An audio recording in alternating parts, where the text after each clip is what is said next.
Je suis Christine Dang. Je viens du monde dit privé, essentiellement du monde pharmaceutique, dans lequel j'ai travaillé pendant plus de 20 ans. Et mon dernier métier était directrice des ressources humaines dans une biotech à Paris. Le hasard, l'intuition, l'audace, je ne sais pas. Un alignement des planètes. Lorsque j'ai quitté mon dernier poste, je suis tombée sur cette formation et j'ai senti que cette formation était vraiment au carrefour de qui j'étais à ce moment-là, il y a un an. C'est-à-dire que cette formation, elle me permettait de mettre en valeur tout ce que j'avais appris jusqu'à présent, tout ce que je connaissais, mes expertises, et elle me permettait aussi d'apprendre quelque chose de nouveau, ce que je recherche toujours dans une formation. Un petit pourcentage, un petit coin qui va m'être réservé, qui m'est préservé pour que je me sente grandir dans la formation. Très riche, très dense. En fait, j'en pense deux choses. À titre individuel, humainement, ça nous permet de nous revisiter, je dirais, profondément et de se considérer autrement et de se projeter dans la vie aussi autrement. Je pense que ça dépend également le stage que l'on fait et où on le fait. J'ai eu la chance de faire un stage dans un établissement qui m'a beaucoup appris. Donc individuellement, évidemment, je me sens grandie sur tous les plans, en profondeur comme en extérieur. D'un point de vue en plus professionnel, probablement que eh bien, la petite case qui me manquait, qui devait m'enrichir, eh bien, le pari a été tenu. Disons que tout ce que j'ai appris vient conforter ce que je savais déjà et vient enrichir ce que je savais déjà, ce qui fait comme une explosion de nouveautés en moi qui me met sur une route où je suis prête à déployer cette palette encore plus vive qu'elle ne l'était avant cette formation.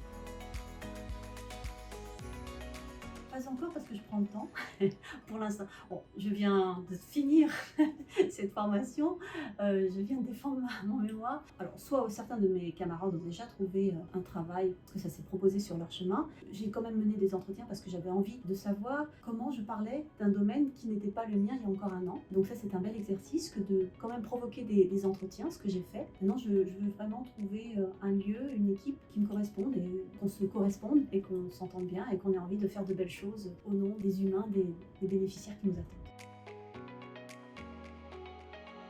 C'est un accompagnement tout aussi riche que le contenu de la formation.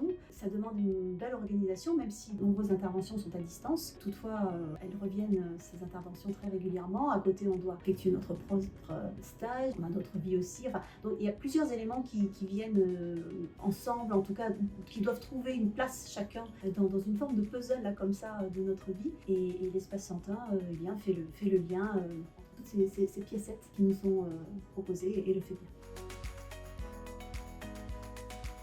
Je pense qu'il faut deux choses, rester soi-même au maximum, ou peut-être pas au maximum, mais à 80% pour laisser 20% d'intuition sur tiens, je vais m'ouvrir à quelque chose de nouveau et comment je vais me découvrir dans ce que je connais pas encore. Et se laisser vraiment porter par ce qu'on connaît pas. Parce que c'est vrai que quand on arrive d'un monde qui n'est pas du tout médico-social, au début on peut être un peu bousculé. Alors bousculé parce qu'on apprend de jolies choses et on se dit waouh, je savais pas tout ça et ça me concerne en tant que citoyenne. Je suis entourée de toutes ces personnes au quotidien et je ne connaissais pas toute cette politique publique, je ne connaissais pas tout cet environnement. Donc ça aiguise notre curiosité, mais d'un autre côté, c'est aussi beaucoup de choses que je vais devoir intégrer. Et au début, c'est comme, je sais pas, comme un souffle, un gros souffle comme ça, une petite tempête qui nous arrive en se disant mais est-ce que je vais tenir le choc? Et finalement, oui, on tient le choc parce que justement, on se dit mais tout ça, je ne sais pas. Donc c'est normal que ça me prenne comme ça au début, que ça m'emporte et que je me sente un peu déstabilisée parce que au fil de l'eau, au bout d'un an, on parle comme tout le monde du secteur et ça rend fier en fait parce qu'on se sent